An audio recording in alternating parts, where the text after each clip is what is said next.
Welcome back. और मेरे साथ स्टूडियो में मौजूद हैं आगा मसूद साहब। कुछ पॉइंट्स मैं और भी बताना चाहूँगी भारत के आम इंतखाबात 2024 के, कि भारत में आम इंतखाबात जो हैं वो 7 मराहिल में हो रहे हैं। और 7 मराहिल में इसलिए हो रहे हैं क्योंकि सिक्योरिटी की कंडीशन को देखते हुए भी, और इतना बड़ा है भारत, उसका जो जोग्राफिकल आप स्ट्रक्चर देखेंगे कि वो एक दिन में इंतखाबात करना या एक हफ़्ते में इंतखाबात करना जो है वो बहुत मुश्किल हो जाता है। और जो इनका इलेक्शन है ये 19 अप्रैल से 1 जून के दरमियान जो है वो ये 7 मराहिल होंगे, और नताइज का ऐलान जो है वो 4 जून को किया जाएगा। और हुकूमत साजी के लिए लोकसभा की 543 नशिस्तों में से 272 कामयाबी, किसी भी जमात के लिए 272 नशिस्तें जो है वो लाजमी लेनी है उन्होंने।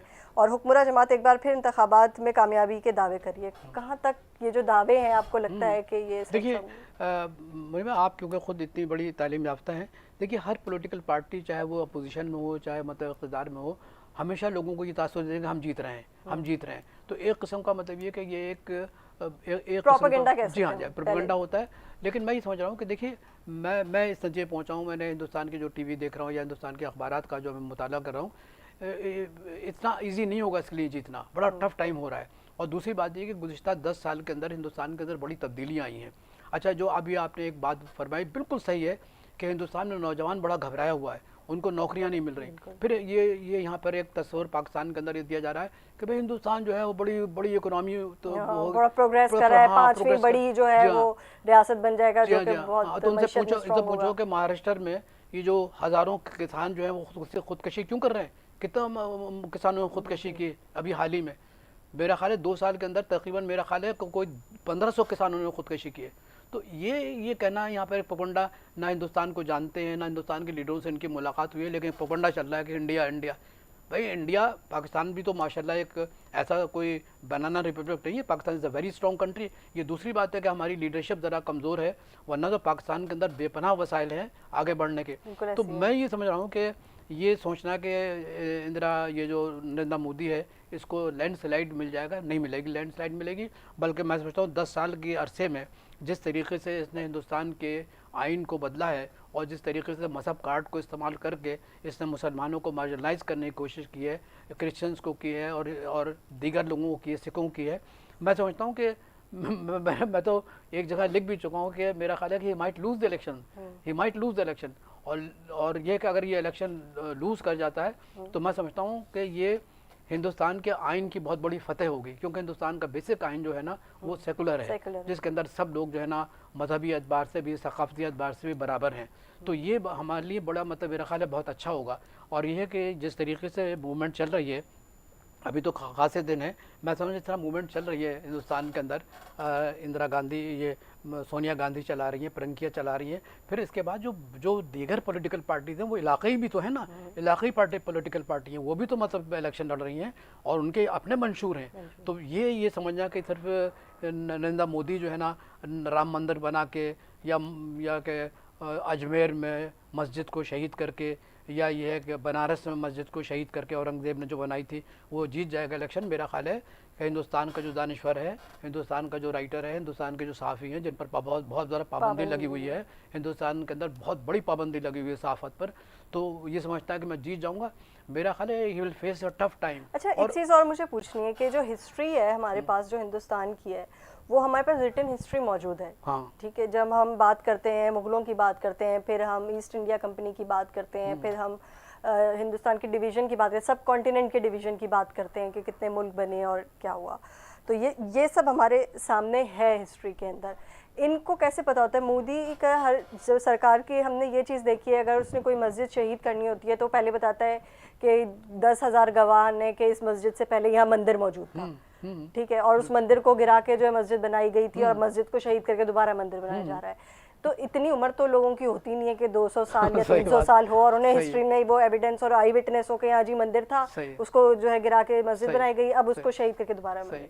किस तरीके से ये लोग इस प्रोपेगेंडा में आ जाते हैं, कैसे? देखिए अभी आपने खुद फरमाया, देखिए मज़हब का जो कार्ड होता है ना वो बड़ा ख़तरनाक कार्ड होता है। अब ये कि ये अगर ये कहे कि यहाँ राम, अब मुझे बताइए कि जहाँ पर राम मंदिर बना है और जहाँ बाबरी मस्जिद को शहीद किया गया, ये 1582 की बात है, मतलब है ना। तो आप मुझे बताइए कि कैसे मालूम है कि राम यहाँ पैदा हुए थे? अच्छा, फिर हिंदुस्तान के जो आर्कियोलॉजिस्ट हैं उन्होंने यकीन माने वो रिपोर्ट दबाई गई। उस रिपोर्ट में ये लिखा था कि ऐसे कोई शवाहद नहीं मिले कि राम यहाँ पैदा हुए थे। एग्जैक्टली, मैं यही पूछना चाह रही थी हाँ, तो देखिए मतलब he has made fool to the people of India कि भाई यहाँ राम पैदा हुए थे। समझ, आप यकीन करें ये जो राम मंदिर बना है ना, ये सिंबल है, ये चाहता है कि किसी तरीके से लोग इसी राम मंदिर की बुनियाद पर उसको वोट दें। लेकिन मैं समझ रहा हूँ कि हिंदुस्तान के अंदर जो सेकुलर फोर्सेज हैं, जो समझदार फोर्सेज हैं, जो इंसानियत पर यकीन रखते हैं, जो एक मुत्तहदा हिंदुस्तान की बात करते हैं जिसमें हर किस्म की कौमियत जो है ना मिलजुल कर है, वो राम मंदिर का जो एक्सप्लाइटेशन है वो उसको तस्लीम नहीं करेंगे। और मैं यकीन के साथ कह सकता हूँ कि बड़ा टफ, अभी तो बहुत वक्त है, इनके इंतखाबात के नताइज जो 1 जून या 2 जून को आएंगे, 4 जून को आएंगे। आप यकीन करें मुनीबा, ये it will be not possible for him to have a landslide. बहुत बड़ा फ़र्क पड़ेगा। और अब जिस तेज़ी से मतलब ये कि हिंदुस्तान के लोग समझ रहे हैं कि ये मज़हब का जो कार्ड है ये इतना ख़तरनाक है, किस तरीके से हिंदुस्तान को तबाह कर देगा। देखिए ऑलरेडी इनकी जो ईस्ट रियासतें हैं 6-7, वहाँ मणिपुर में क्या हुआ, फिर कश्मीर में क्या हो रहा है। देखिए आप यकीन करें, कश्मीर को तो इन्होंने बिल्कुल ब्लैक आउट कर दिया ना, मतलब मीडिया से ब्लैक आउट है, उसका पता ही नहीं है कि कश्मीर में देखिए मैं बताऊँ ना, मीडिया से ब्लैक, लेकिन हमारे दिल से ब्लैक आउट नहीं है, और ना ही अल जज़ीरा से ब्लैक आउट है, ना ही CNN से ब्लैक आउट है, वहाँ पे आते रहते हैं। आपने इस पर बहुत काम किया। देखिए इस वक्त कश्मीर में कर्फ्यू है, एक बहुत बड़ा जेल बन चुका है। यकीन करें कई लोग गए वहाँ मकबूजा कश्मीर में और उन्होंने इंटरव्यू लेने की कोशिश की, तो जो लोग जो सड़कों पे थे, आप यकीन करें वो इंटरव्यू नहीं दे रहे थे, बल्कि इधर उधर देख रहे थे कि कोई उनको गिरफ्तार ना करे। देखिए इतना बड़ा खौफ है मकबूजा कश्मीर में हिंदुस्तान के लोगों का। फिर दूसरी बात ये कि देखिए वहाँ पर जो लोग इस वक्त, मुझे तो अफसोस, महबूबा मुफ्ती पे अफसोस होता है कि किस तरीके से इन्होंने 370 को एक्सेप्ट कर लिया। हालांकि किसी भी लिहाज से सिक्योरिटी, नेशनल सिक्योरिटी की पॉलिसी भी है, कोई भी पॉलिसी आप रख लें, या जो UN की जो सिक्योरिटी काउंसिल की रेजोल्यूशन है, आप मुझे बताइए क्या रेजोल्यूशन की क्या इसमें उसने उसको वायलेशन नहीं हुआ। यहाँ उसके तहत तो ये यूनियन टेरिटरी का हिस्सा ही नहीं है, और ये तो बिल्कुल एक इंडिपेंडेंट था जिसको सेमी ऑटोनोमस मतलब स्टेटस था। फिर इसकी हिम्मत नहीं है हिंदुस्तान की कि जाके जो एक्चुअल लाइन ऑफ कंट्रोल है वो तो वो लद्दाख से शुरू होती है, वहाँ चीन है। हाँ, वहाँ कुछ नहीं कर सकते, इसलिए वहाँ चीन मौजूद है। चीन तो हाथों से भी लड़ने को तैयार है अगर बंदूक नहीं है। बिल्कुल ऐसी है। तो मैं ये कर रहा हूँ कि देखिए ये जो सूरत हाल है, यकीन करें अगर जनूबी एशिया में अगर कोई गड़बड़ होती है, जनूबी एशिया में अगर कोई लड़ाई होती है, जनूबी एशिया में अगर कोई तनाव बरकरार रहता है, और जनूबी एशिया में अगर इन्होंने कोशिश की हेजमोनी की, बालादस्ती की, हिंदुस्तान ने कोशिश की कि हम बालादस्त बन कर रहेंगे, मैं समझता हूँ कि ये एक बहुत बड़ा जंग का आगाज़ होगा। और इनके साथ वो क़ुव्वतें भी शामिल हैं कि जो पाकिस्तान के लिए नरम गोशा नहीं रखती। देखिए पाकिस्तान ठीक है, पाकिस्तान में बाज़ कमज़ोरियाँ हैं, हमारी माशी सूरत हाल ठीक नहीं है, ठीक है, हमारा बताओ और सिचुएशन अच्छी नहीं है, हाँ, हमारी पॉलिटिकल थोड़ी अनस्टेबिलिटी है, और इंस्टेबिलिटी है। लेकिन देखिए इसका ये तो मकसद नहीं है कि आप हिंदुस्तान को हमारे ऊपर मुसलत कर दें या किसी और दूसरे मुल्क को मुसलत कर दें। देखिए पाकिस्तान एक आज़ाद मुल्क है, पाकिस्तान मतलब ये 24 करोड़ इंसानों का मुल्क है जिसके अंदर बेपनाह क़ुव्वत हैं, जिसके अंदर 60% नौजवान हैं।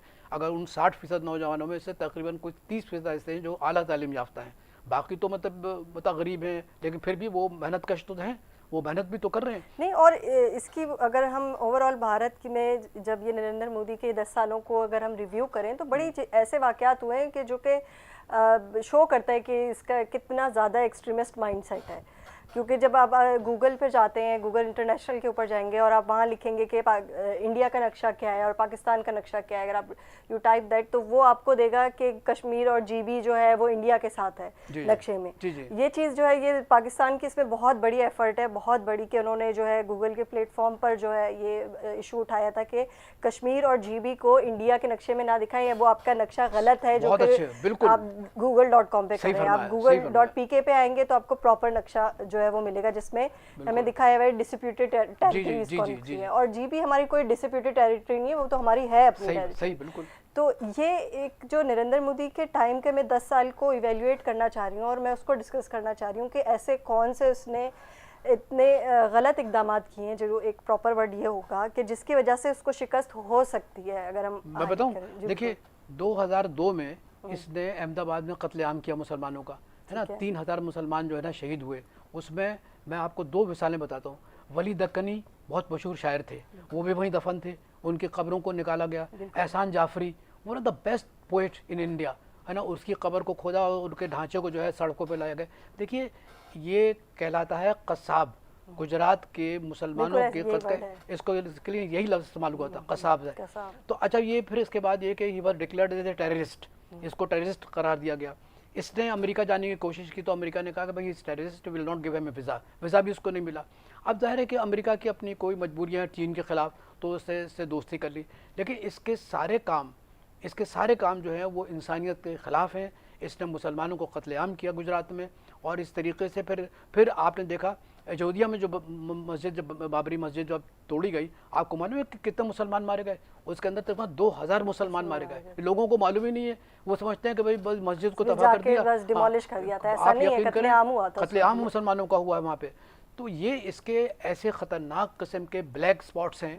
और मैं नहीं समझता हूँ कि हिंदुस्तान में जो हिंदुस्तान के दानिश्वर हैं, हिंदुस्तान के साफ़ी हैं, जो सेकुलर, जो नेहरू और गांधी और इसके बाद ये कि मनमोहन सिंह के जो तरबियत याफ्ता हैं, उनको स्टैंड लेना चाहिए और उन्हें ये कहना चाहिए कि भाई हिंदुस्तान का जो आइन है वो सेकुलर है और हर एक को इस बात की आज़ादी है कि वो अपने सकाफ़त के लिहाज से, मज़हब के लिहाज से, सोच के लिहाज से ज़िंदगी गुजारे। लेकिन इसने जिस तरीके से मुसलमानों को कत्लेआम किया है, अयोध्या में किया है, अहमदाबाद में किया है, और इसके बाद शाहीन बाग में किया, दिल्ली के अंदर किस तरीके से मुसलमानों को जो है ना घर जलाए गए, उनको सोशल बाइकआउट किया गया, उनका इकोनॉमिक बाइकआउट किया। मैं समझता हूँ कि इट्स वेरी डेंजर। आप यकीन करें, मुझे तो इसकी परवाह नहीं है कि ये इनके जो यहाँ पर जासूस बैठे हुए ना पाकिस्तान के अंदर, I don't care about them. लेकिन मैं समझता हूँ कि ये मुसलमानों का नंबर 1 दुश्मन है। ये इसकी जो तहरीक चल रही है, शुद्धि तहरीक चल रही है, फिर ये घर वापसी की तहरीक चल रही है, ये क्या है? मतलब इट शोज़ के he has no concept of human rights, कोई कंसेप्ट नहीं है। मुझे तो क्या ये बेहतर नहीं होता राहुल गांधी और प्रियंका गांधी के लिए कि वो इंटरनेशनल फोरम पे पहले जो है इसको एक्सपोज करते, ताकि इनके लिए आसान हो जाता ये इलेक्शन विन करना? अगर इंटरनेशनल फोरम पे कांग्रेस के जो लोग हैं, या राहुल गांधी हैं या प्रियंका उनकी बहन है, अगर वो इंटरनेशनल फोरम्स पे जाती हैं और ये बताती हैं कि 10 साल के अरसे में ये चीज़ें हुई हैं हिंदुस्तान के अंदर जो कि ह्यूमन राइट्स के ख़िलाफ़ हैं, जो कि आपके लिबरेशन के ख़िलाफ़ है, किसी शख्स की आज़ादी के लिए, किसी मज़हब की आज़ादी के ख़िलाफ़ है, तो उनको आसानी नहीं हो जाती अपनी ये कैंपेन करने के लिए, इलेक्शन कैंपेन? नहीं, मैं थोड़ा सा, अगर आप इजाज़त दें तो मैंने इनका मंशूर देखा है। ऐसी बात नहीं है, उन्होंने बड़ा स्टैंड लिया है। और ये दूसरी बात आप सही फरमा रही हैं कि कोई उन्होंने इंटरनेशनल फोरम पे इस किस्म का कोई सस्टेनेबल बुनियाद पर कोई कैंपेन नहीं चलाई। लेकिन ये कि हिंदुस्तान के अंदर जो है ये कैंपेन, केरला में तो इनकी पूरी हुकूमत है कांग्रेस की, तो केरला में तो बहुत बड़ी मतलब कैंपेन चली है। तो इसी तरीके से आहिस्ता आहिस्ता जो है ये कैंपेन जो है ना अपनी ताकत पकड़ रही है। आपको याद होगा केरला के नाम से जो है एक मूवी भी आई थी जिसमें जो दिखाया था कि फीमेल्स को, जो लड़कियों को मुसलमान जो है उनको किया भी जाता है मुसलमान, और जो ऑलरेडी मुसलमान है उनको दाइश में रिक्रूट किया जा रहा है। एग्जैक्टली। इतना नेगेटिव इमेज जो है मुसलमानों का दिखाया गया, और खासतौर पे लड़कियों का, जो कम उम्र लड़कियों का। तो ये वो सारी चीज़ें ऐसी हैं जो कि अगेंस्ट जा सकती हैं मोदी के, लेकिन उनको आवाम तक पहुंचना या आवाम के जहन में डालना ज़रूरी है। मैं बात कर रही हूँ उन वोटर्स की जिनके 97 करोड़ वोटर हैं, 1 अरब से ज़्यादा आबादी के जो कि वोट डालेंगे इस दफ़ा। 3 मरहले हो चुके हैं, बाकी अभी 4 बाकी हैं इनके मराहल इंतखाबात के। तो क्या ये वोटर्स को अगर कांग्रेस चाहती तो पहले से थोड़ा माइंड सेट उनका बना लेती? ये एक एक्सट्रीमिस्ट माइंडसेट के साथ मोदी चल रहा था, कांग्रेस जो है प्रोग्रेसिव माइंडसेट के साथ, और जो इसके फ्लॉज हैं, नरेंद्र मोदी के जो फ्लॉज हैं, उनको अगर हाईलाइट करती तो ज़्यादा फ़ायदा नहीं होगा? देखिए, मैं समझ रहा हूँ कि ये जो आप फरमा रही हैं ना, ये कर रहे हैं, ऐसा नहीं है कि ये नहीं कर रहे हैं। देखिए, इस वक्त मतलब ये कि नरेंद्र मोदी जो है नरगे में आ गया है। लोग मतलब ये कि अपनी पॉलिसी की बुनियाद पर है ना, तो ये कहते हैं ना कि सयाद खुद ही अपने मतलब ये के पिंजरे में आ गया। तो बात असल ये है कि नरेंद्र मोदी का जो फ़लसफ़ा है वो हिंदुस्तान के आइन के ख़िलाफ़ है, सेकुलरिज्म के ख़िलाफ़ है। और ये है कि जहाँ तक इनका राहुल गांधी का ताल्लुक़ है या प्रियंका का ताल्लुक़ है, ये बहुत यानी बड़ी मजबूत बुनियाद पर, बड़ी मुस्तहकम बुनियाद पर जो है ना इन चीज़ों को आगे लेकर आ रहे हैं। देखिए, मैं बार बार हिंदुस्तान के साफ़ियों का जिक्र कर रहा हूँ। हिंदुस्तान के साफ़ी जो है ना बुनियादी तौर पर ये इस बात के ख़िलाफ़ हैं कि आप मुसलमानों के ख़िलाफ़ कैंपेन चलाएं, ये करें, या आप सिखों के ख़िलाफ़ कैंपेन चलाएं या क्रिश्चियंस के ख़िलाफ़ कैंपेन चलाएं। मुझे जो सबसे बड़ी अफसोस की बात होती है कि जो बड़ी पावर है, मगरबी जो ताकतें हैं ना, वो अपने माशी मफाद के सिलसिले में नरेंद्र मोदी की सपोर्ट कर रही हैं। ठीक है। अच्छा, राहुल गांधी जो है ना वो इसलिए भी डरे हुए हैं कि उनको मालूम है कि हमारे मगरबी ममालिक से जो है स्ट्रेटेजिक ताल्लुकात हैं और हमें बहुत से फ़वाइद भी मिलते हैं। लेकिन इसके बावजूद भी मैं समझता हूँ कि उन्होंने जो अपनी कैंपेन जारी की हुई है, जो इस वक्त भी जारी है जब हम आप और आप बात कर रहे हैं, वो इस बात को हाईलाइट कर रहे हैं और ये बता भी रहे हैं कि हिंदुस्तान को अगर मुत्तहद रहना है, हिंदुस्तान को अगर एक रहना है, हिंदुस्तान को अगर तरक्की करनी है और हिंदुस्तान को माशी तौर पर आगे बढ़ना है, तो उनको वही काम करना होगा कि जो सेकुलरिज्म की बुनियाद है। बुनियाद पे होता तो है। अगर और यही प्रोग्रेसिविज्म है। प्रोग्रेसिविज्म और चूंकि नेहरू तो खुद अच्छा, प्रोग्रेसिव थे। प्रोग्राम में बात करें, एक और आगा साहब मैं आपसे सवाल ये करना चाहूँगी कि जैसे अभी हम ये कांग्रेस की और बीजेपी की बात कर रहे हैं, अगर तो कांग्रेस जीत जाती है, अगर हम एक मफरूज़ा ले लें कि अगर वो जीत जाती है, तो आपको नज़र आता है कि पाक भारत ताल्लुकात नियर फ्यूचर में कुछ बेहतर हो सकेंगे? बिल्कुल, मैं आपकी बिल्कुल बात से इत्तेफाक करता हूँ। उसकी वजह यह है कि हिंदुस्तान और पाकिस्तान के दरमियान ताल्लुकात की जो दूरी है, उसकी वजह यह है कि मुसलमान दुश्मनी पॉलिसी है नरेंद्र मोदी की, और ये कि ये बालादस्ती चाहता है, he wants hegemony over Pakistan and the rest of the south Asia. तो ये जो मतलब ये कि अगर हार गया और अगर राहुल गांधी या नेशनल कांग्रेस अगर आती है, तो मैं समझता हूँ कि हिंदुस्तान पाकिस्तान के दरमियान ताल्लुकात में बड़ी नरमी आएगी। एक नया प्रोग्रेसिव हिंदुस्तान पाकिस्तान का ताल्लुकात का मतलब आगाज़ मंजर होगा, आएगा। बिल्कुल। तो इस मंजर में मैं समझता हूँ कि हमें खुश होना चाहिए कि अगर ये जीत जाते हैं तो हिंदुस्तान पाकिस्तान की तरफ न सिर्फ ये तजारत बढ़ेगी, बल्कि ये बहुत सारे मसाइल भी हल हो जाएंगे, जो बिल्कुल हमारे दरमियान बड़े कशीदा बिल्कुल मसाइल हैं, वो बिल्कुल, भी मतलब मैं हल समझता हो हूँ कश्मीर का मसला भी मेरा सबसे ख्याल हल बड़ा हो सकता है, तो बिल्कुल कश्मीर हो का सकता मसला है। है। बहुत शुक्रिया आगा साहब प्रोग्राम में वक्त देने के लिए, और हमने कोशिश की कि बहुत उम्दा क्वेश्चन सामने। अच्छा, मेरा जो है वो आज मकसद यही था कि हम थोड़ा जो है रिव्यू करें पाक भारत ताल्लुकात पर, और ख़ास तौर पे भारत में इलेक्शन हो रहे हैं, क्योंकि इसका इम्पैक्ट जो है वो पाक भारत ताल्लुकात पे नियर फ्यूचर में सबसे ज़्यादा है कि कौन सी जमात जो है वो भारत में इलेक्शन 2024 के जीतेगी। इसी के साथ मुनीबा गुल और इनसाइड की टीम को दीजिएगा इजाज़त। अल्लाह हाफ़िज़।